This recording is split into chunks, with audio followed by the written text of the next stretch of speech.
Hi, so finally I get the chance to try my CTEK booster. I have a friend that had had his Audi standing for the whole winter more or less.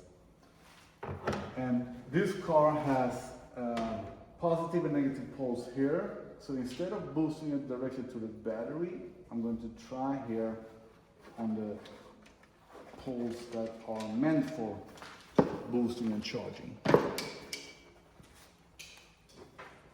Titta på de hade på klausul som också. De tror vi får fan.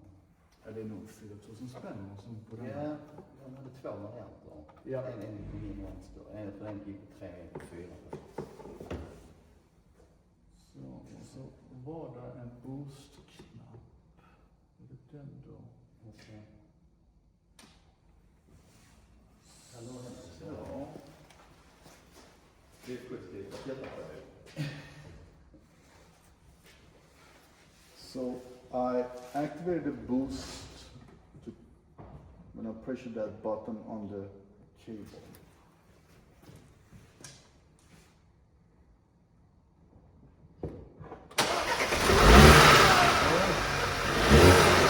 Låt oss gå, låt oss gå.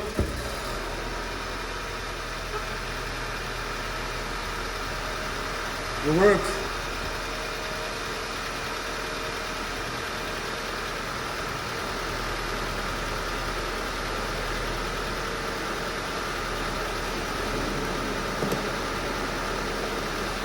Du kan inte varva en kall motorslopp och låt oss gå liksom. Just so you understand, the battery on this car was completely dead. The car wouldn't start after that, after the boost. So we started it with the boost 3 times, and the boost now has 60% power in it. So we drove to get a new battery.